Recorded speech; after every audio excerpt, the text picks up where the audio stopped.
The Uganda we want. So mu Uganda gye twagala mu lutalo luno olw'okulwanyisa obulabbayo obukenuzi nze kyempita obuvundu munna Uganda alina okuba nga yeenyigiramu. Ffenna twenyigire mu lutalo. Ate abalala tebasomye kuzimba wabula bayize okuzimba. Uganda gye twagala okulaba ng'enguudo zonna nkole nungi, public transport nga weeri. Kati eno gavumenti eriwo erina akabonero ka Lucifer. Buli kyotunulako mu Uganda kiriko oxygen. Either babika amawulire malungi oba mawulire mabi. Minisita teyeetagisa kabangali budde buno zaki. At this time, why should somebody import furniture from outside Uganda?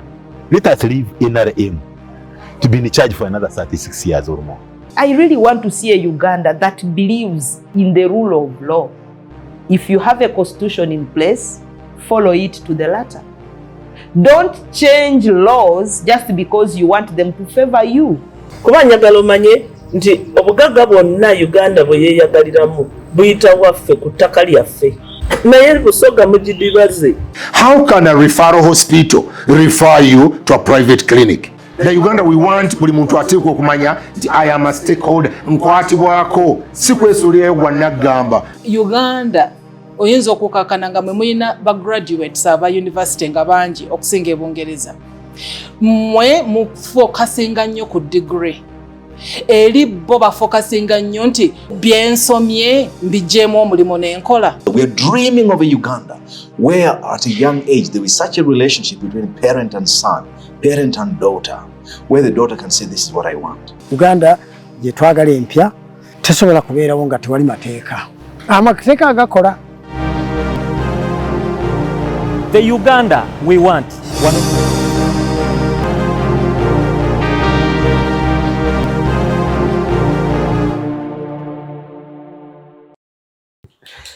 Welcome to the program The Uganda We Want.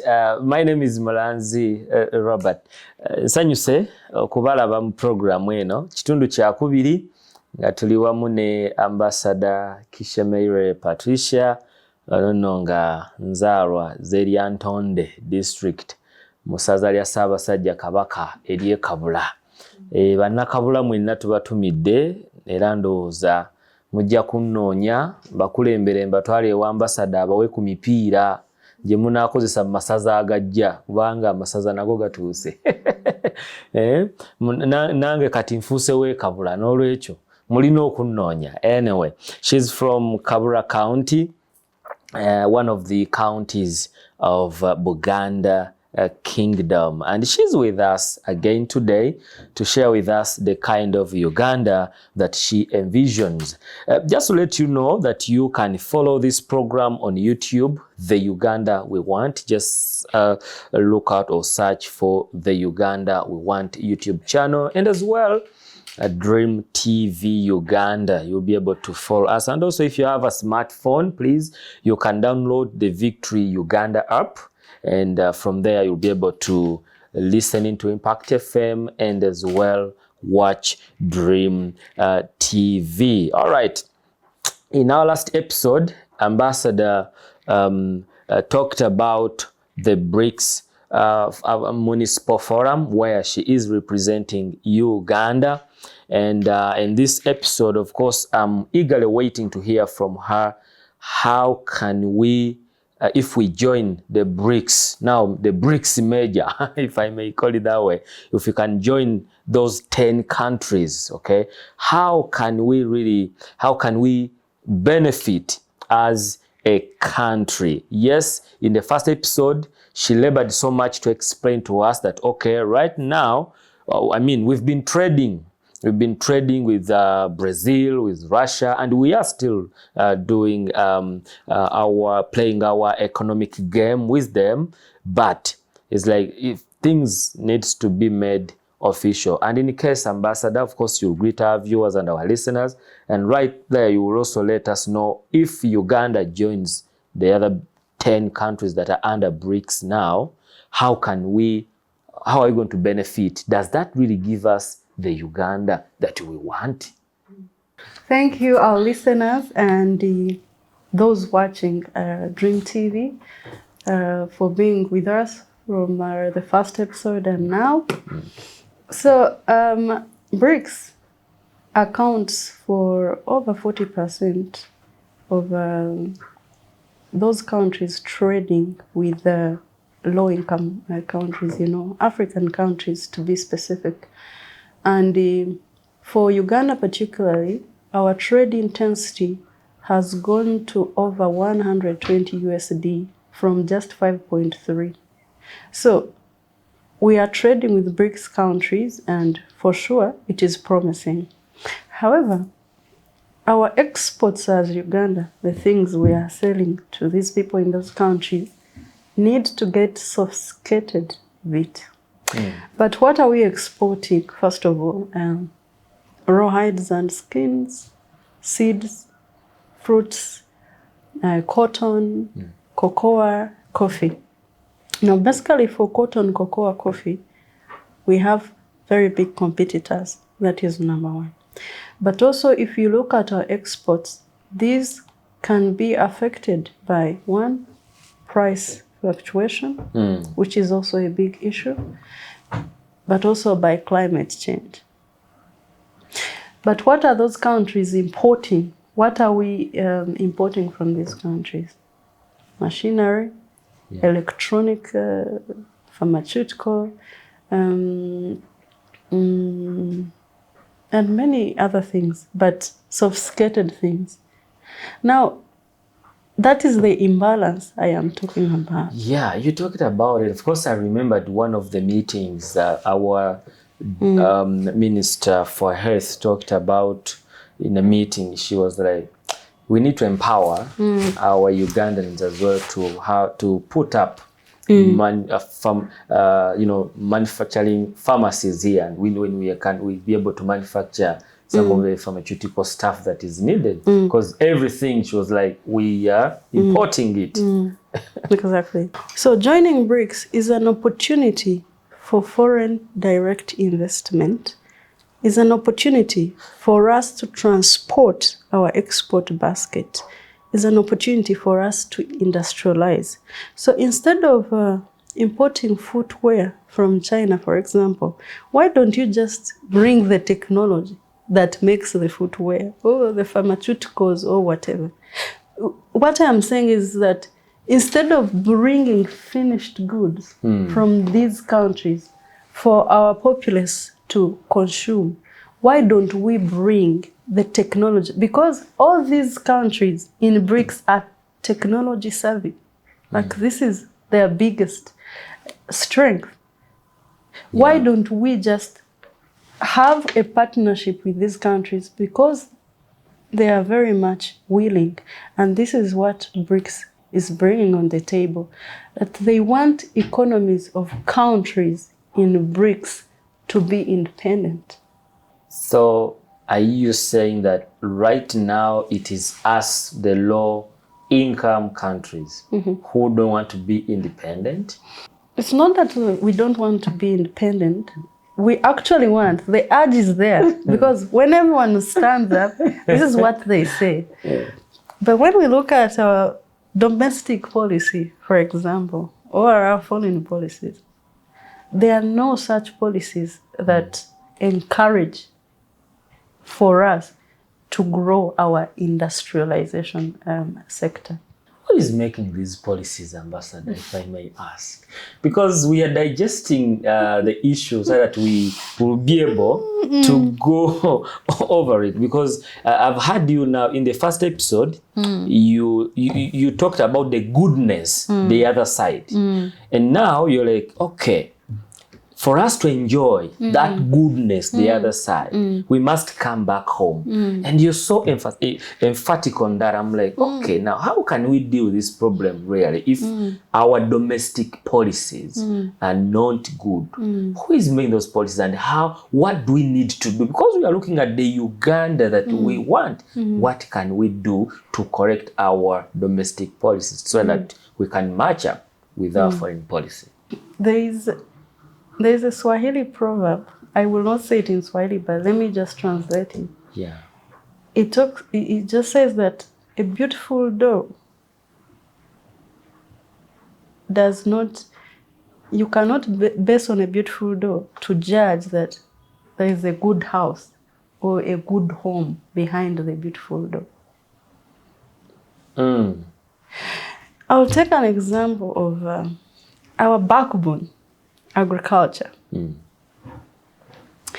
Today, if you tell a youth to go and do agriculture, do you know what they think? For them, they think that's just a subsistence sector. They think that doing agriculture is going back to the village to sit. Any person in Uganda would choose selling their land in their village to buy a motorcycle. They ride that motorcycle. If they, God forbid, they get an accident, the motorcycle is not insured, and that will be the end of the story. Someone the other day said it's no longer now a road accident, it's a police accident. They can impound it and have it forever. Exactly. I mean, you know, police accident. Yeah, those are the issues. Wow. But there have been issues that agriculture, we've invested in agriculture, but the truth is, for sure, let's say things as they are, we have not made agriculture attractive.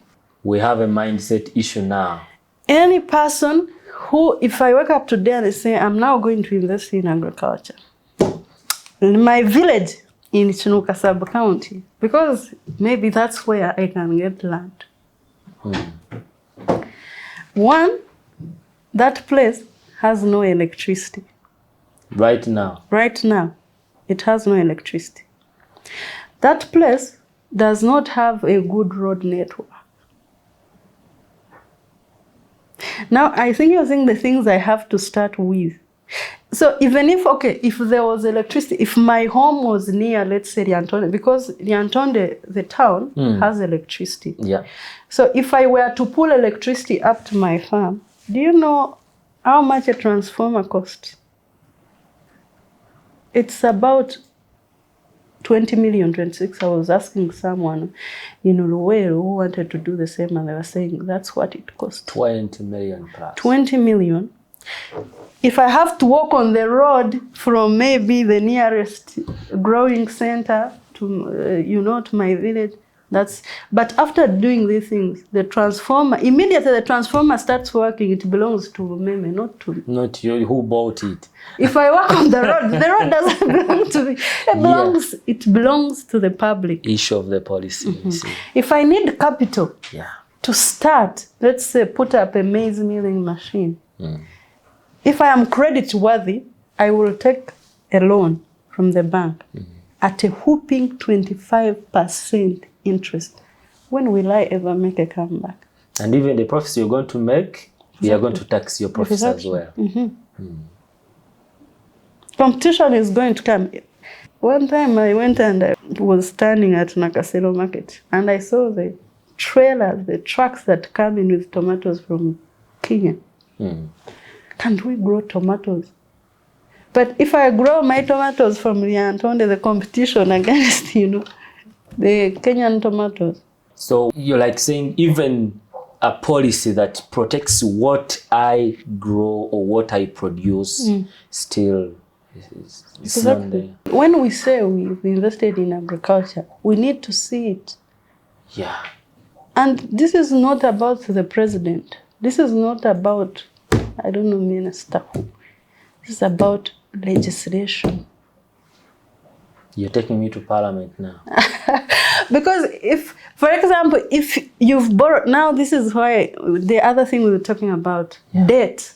Yeah. Not being able to hold capital. Our own people are not able to invest because they fear taxes, because they fear competition.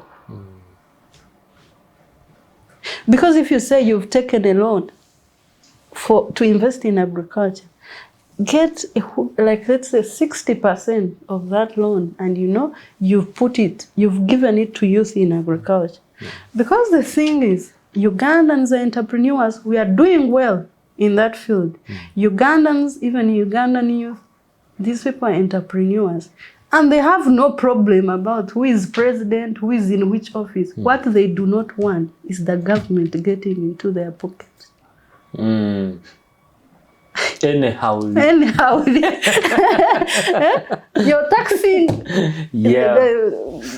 The speaker, what she was talking about, double taxation. Yeah. What is going on, the strike of a traders strike in Kampala and even other cities now. Exactly. So they don't want the government to enter into their pockets anyhow. Exactly. The government can enter into my pocket, but not anyhow. Exactly. You've been seeing the Chikuva people, the Efries thing. I think we'll talk about it, but it's largely about our policies and how have we, protected our people to make sure. Because people are working hard, to be honest. Yeah, so they're doing all they can. Ambassador, when you say that we if I heard you very well, you're submitting to us that we have an issue with legislation when it comes to combating this problem of poor domestic policies in line with our trading and so on and our involvement in foreign performance. So should we say that now we go back to the people we send in parliament to solve this, those that are there kind of quiet in enjoying life? They have forgotten why we sent them there? I think they have not forgotten, but I think it's largely about prioritization, what to prioritize. I see the LGBTQ bill becoming an issue, but it's largely it's not a priority. It's not our priority. I kept wishing that I wish whatever is going on, fourth court, people defending and not doing that, I wish it was about incentivizing agriculture. I wish it was about breaking barriers for people in agriculture. Also, it was about financing of people for people in agriculture. Yeah. Prioritization. What do we want most to, what are we focused on and what comes first for us? Well, it's really very tricky when you're saying that actually moved. And I'm like, okay, so again, if you may allow me, I want to know, because I want to know from you, who is that person or that institution or that office that has to put these priorities on the table, that as a country, this should be our priority? Because it seems everyone is on his own. Everyone does what seems to, and the problem with that. The judges, in the book of Judges, everyone was doing what seemed right in his or her own eyes, and evil was everywhere. Isn't it the same that we see now? If we don't have someone who fronts the country's priorities, everyone seems to do whatever seems right in their own eyes, and evil is going to hoover the nation. We've been marred more by this word called democracy. But let me paint democracy in Africa and why, for example, voting is not exactly an example of democracy or something that we can be proud of and say we are a democratic nation because we vote our leader. Tuline dembe ngegwanga kubanga tulonda. Tetulina kugamba kukinyumiriza mbwe tuti. Kati omuntu aja kutuuka mu parliament. Akole nnyo okulaba nti omulala okuva mu famire ye oba gwayinako oluganda naye agenda mu parliament. Omuntu oyo tujja mulonda ajja kujja mu kalulu tumulonde democratically But how is that different from if we say MP of so and so, when your term ends, let your next or your other person in your family take over. But also kati mukulonda bwogenda n'olonda in a general election, but in a district of let's say 10 million people and only 30% ne bajja ne balonda, bali 70% they delegate their role. Ngane mutulondere ffe kati twabivaako mu butuufu kuba kati n'ebintu by'okulonda ffe oba nnonda oba sironda temuli makulu kati mwe 30% mugende mulonde ffe 70% katwesigalire wano. This person will be elected and they will win. But would you say that's democracy by the people or by the minority of the people or by the majority of the people, something like that? So what I am saying is that sometimes I think about it and I'm like, what can we do so that these people, because Parliament is that arm of government, that house in this country that can change this country, because everything goes through that house. Everything goes through that house. So the change that we want to see in the country, the Uganda that we want to see, largely is going to be determined by the people in that house. No, Ambassador, repeat that statement for me. I am. Repeat it for me. I am glad to say it here on national TV. The Uganda that we want, we will only see it if that house called Parliament, the legislative arm of this country, decides to. Because people are okay. Actually, if you go, for example, in Chuku, and you explain to those people there what EFRIS is and what it does, those people are willing to pay the tax, but can they mirror the service delivery? Yeah. Out of, the amount of, taxes that they pay. Yeah. A country like, I like referring a lot to a country like China, and it's not because they are communists. It is because they have the ability to make decisions even under pressure. That's why they spared themselves the pandemic. But their government is more like based on meritocracy. Your people choose you there. We come here, they subject you to another different assessment before you actually take over the Exactly. Yeah. You must prove beyond reasonable doubt. Their vetting is serious. It's serious. It's not a function. Exactly. It's not party. For you to be in that parliament, it's not that you are this party or the other. It's not that you know this one or you. First of all, you must, now for a country like, for example, South Africa, to be a president, you must be an MP first.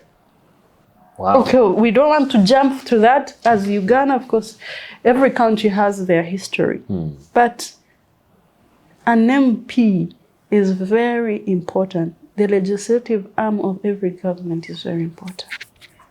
In whatever you're saying, especially about the August House, are you telling me now in the Uganda that you Mulanzi you want look into 2026, look into 2031, into 2036, and bring a person who will be able to put the key priorities of where he or she is coming from on table? Exactly. Experience is not only needed in jobs at work, even in politics. And information is important. I have someone called me. She has a boutique in somewhere in Kasangati on that dusty road. And she had just started. It's not even a year. She had just started this boutique. So the revenue people came, and they were asking for about 340,000, taxes. So she called me, and we talked. But when I was asking her, her shop is in front of a road that is always worked on by a school. There's a school. The road I will not is mention worked the on by name. the By the school. Not the Government, not Kasanga, not KCC, not what. The school works on the road because that's where, the students pass when they go there. And of course, it's dusty. Actually, if you look at her shop, the dust is always going there. Yeah, I know they are working on that road. But you're asking this person to pay value-added tax of 340,000. Why? Anyway, as the things ended, she paid actually 30,000. So information, you must know. Even I always tell the youth, if you don't have information, you cannot negotiate. If you don't have information, you cannot be relevant. Oh, so there are those who have the information and they are using the knowledge that they do have to actually steal you, rob you, because you lack information. Exactly. Because I will walk straight to a shop in my village and say, bring your receipt, bring your sales. Yeah. Then they will take your receipt and look at your sales. You made over 1 million, they will ask you for bring this much withholding tax, bring value-added tax, bring IFRS. Wow. But do you know what value-added tax is supposed to mean? So information is important, but also those who have the information should not keep quiet. I love Uganda. Oh my God, I am always proud when I am there, and I do not want to lie. I subscribe to the national resistance movement, but it is corporate responsibility for us to identify the things that are going on in this country, and also this is not what people don't understand. This is not work of the opposition. It's not work of the opposition. It's actually the people who are not opposition actually have more responsibility towards the people of this nation more than opposition. So it's corporate negligence for us to to see these things happening, and we are not able to talk about them because discourse is important. For me, the Uganda that I want, I want a Uganda. I don't want to skip the thing of human rights because it's out there. Uganda now hosts a very large population of refugees from South Sudan and DRC. We've been very key in giving a place of resettlement for these people. That's human rights. We are participating. And Uganda has ratified to, I think, over 10 with the Human Rights Convention and whatever. As much as we are still struggling with the rights of, to life, justice, and all that, but at the end of the day, every country, human rights, it's universal because there is always a donor. It's like blood groups. There is a donor and there is a recipient. In this whole thing of human rights, Africa largely and Uganda, we are recipients. Because this was a universal, I was there and we said, we subscribe.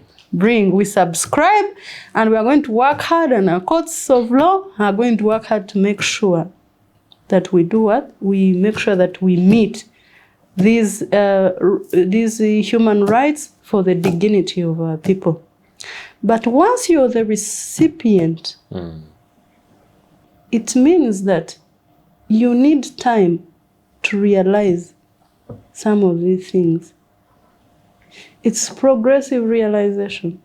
Now we are still struggling with this. Now you come and say, LGBTQ, you must. So, as a person, the country I desire is that indeed observes human rights, but also it's, for example, if an American sees you disciplining your child, they will say you are abusing this child. But because for them, they don't believe in that. Exactly. They will say that you are abusing this child. But I am a product of not sparing the rod. It's an African proverb. It's there, spare the rod, spoil the child. Yeah. We were all beaten. Even up to now, my father could still tell me, go and see, and I am beaten. So, but there has to be context. There has to be context. Apart from the protection of children, the other rights is more about choice. If you're a lesbian, if you're gay, you are an adult, this is choice. You know the consequences and you know how to handle them. Yeah, and even if you don't know, still what you've, selected or chosen will lead you to the consequence. Exactly. Yeah. Amores is saying the bigger picture. Even for economies, even for whatever, we have to look at the bigger picture. We are still struggling with cancer. So if we add annual cancer on our health systems, it will be a burden for us to treat and deal with. We still have a lot of things that are predisposing children to protection issues. And this is it. So it's more of a choice.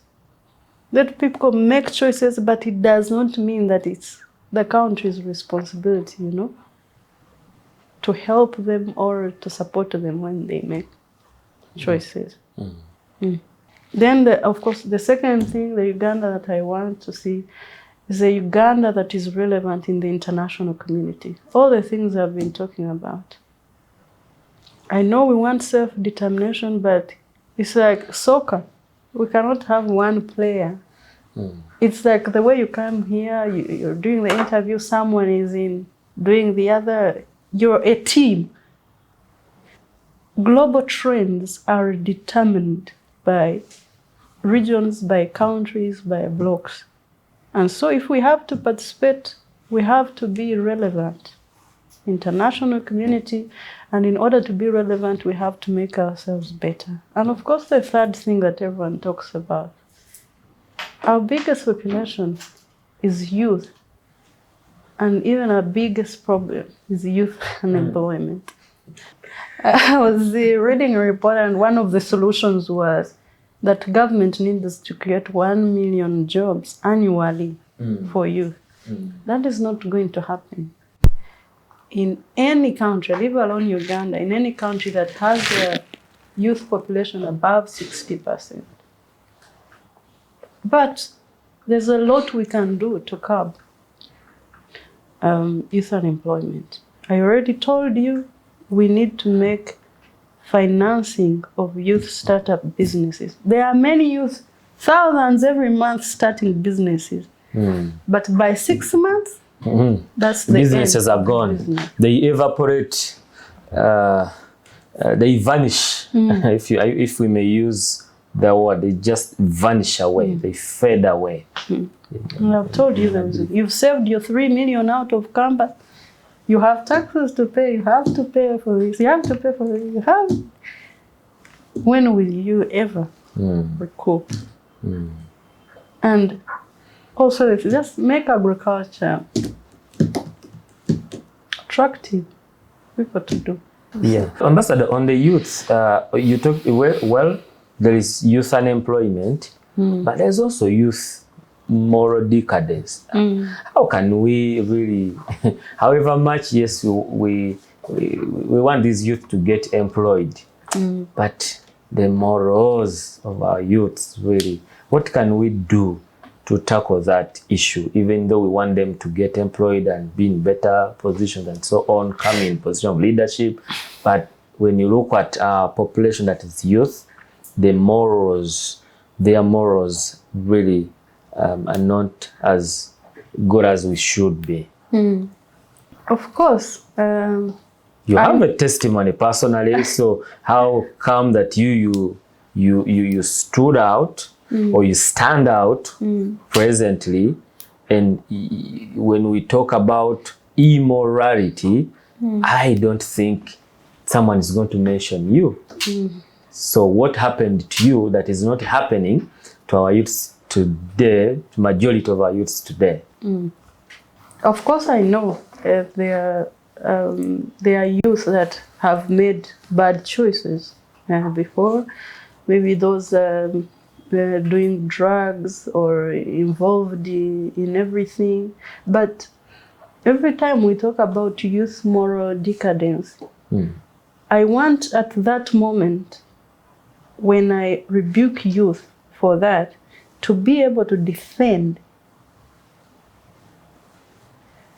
the government that they did what they were supposed to do, and therefore what is left or what went wrong is the youth didn't do their part. Because youth who are unemployed or who don't have very many choices to tap from, or who are frustrated, there are definitely going to be bleeding grounds for ADF to recruit. Yeah, because they're like, I got the education, UPE, USE, and even university something scheme, loan scheme, but I have no job. I want to applaud the government on education, skilling. We are doing great work. But out, after skilling me, with all your qualifications, we need to create an enabling environment for these people to be able to do something. So if a youth is not, they have nothing to do, bleeding ground for ADF. If I come and I'm like, just say you are transgender and I'll give you everything you need. That's not a choice. You're not giving that person a choice. You're actually telling them, this is all there is, and you have no choice. Yeah. I know they are there, but our 78% population, if those are like maybe 10% or 20%, this 50% supported by government, creating an enabling environment for them should be conspicuous enough for us to see that that constituency is doing well. But also I would like to encourage the youth out there. Like I said, positioning is very important. No opportunity is going to find you where you are, you know. So be around, you know, do something, define what you want to do and how you want to contribute. Because government is, when I say government, it's not President Museveni. It's not Minister so and so. It's the people. Also the people. We have a responsibility. You see now, like for example, there's a factory run by an Indian. But the same India producing the goods is also the distributor. Now where are the jobs? But someone knows this. Maybe they're even in position of power and they see that it's problematic. They keep quiet. But they relax. Yeah. We need, when we sleep, we need to be disturbed by the affairs of our nation. Yeah, we need to be disturbed. That's a good call. That's a good call. to every Ugandan. In the last 2 minutes that we have, I just want to ask you, and I want to hear from the bottom of your heart. I've heard you praising NRM government.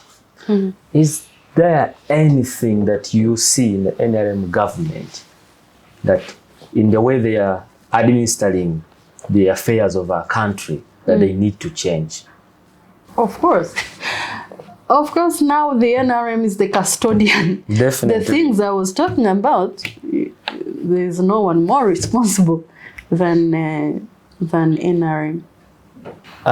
One of the, I think in the last 4 speeches of the, not even for more than 4 speeches of the president, he has talked about the vice of corruption. Oh my God. Why is it that the NRM government has failed not to stop, not to completely remove, but at least to reduce? People are not actually, right now they are not actually asking for removing, but at least reducing the corruption that starts from within the government, the government of NRM, and now it is meandering like a river Nile. To be honest, yeah. Of course, I want to hear your heart. What you're saying is true. It's too much. It's too much. There is corruption even in the most developed countries. If corruption is not in a country domestically, then it's in the way they do their things. For in some countries have wiped out corruption in that if you're caught participating in corruption, I mean the charges are very high, the repercussions are very high, they're clean, but when they go out, their foreign policies are actually corrupt. So there is corruption in every country. The thing is that it's like saying you are HIV positive, you already have AIDS, and you're not taking your medication, so you're becoming even worse. Now this is how we are. Our economies are struggling, and now we are not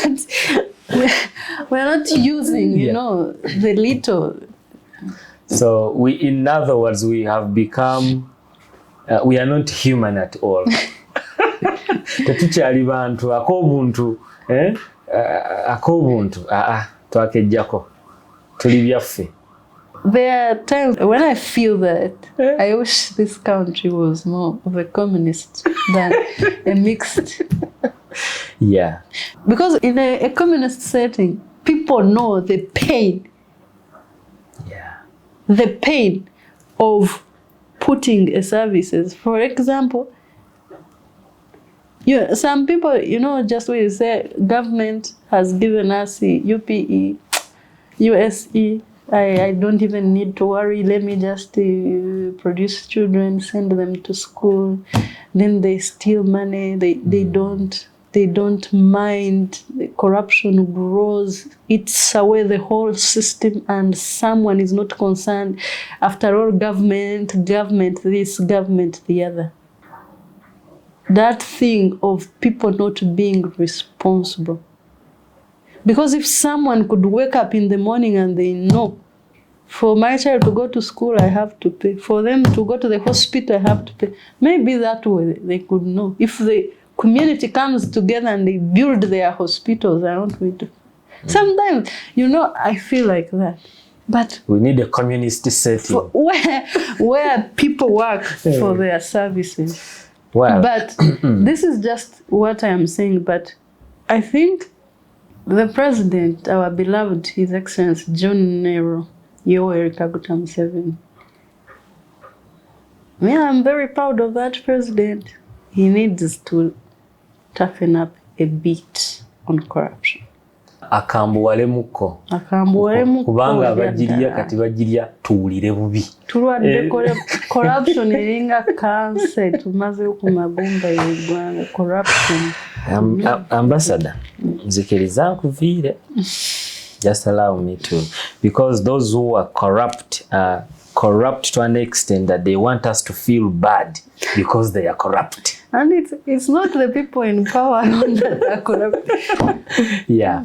We will have you, hopefully, if time allows, in other episodes. But for today, our dear viewers and listeners of this program, the Uganda we want, we are going to stop here.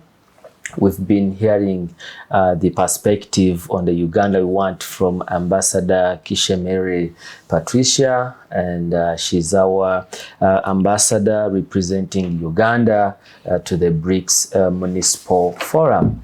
And she has shared her views. You as a Ugandan, what are you going to do to ensure that we achieve the kind of Uganda that we envision? We sign out for now and we say bye-bye.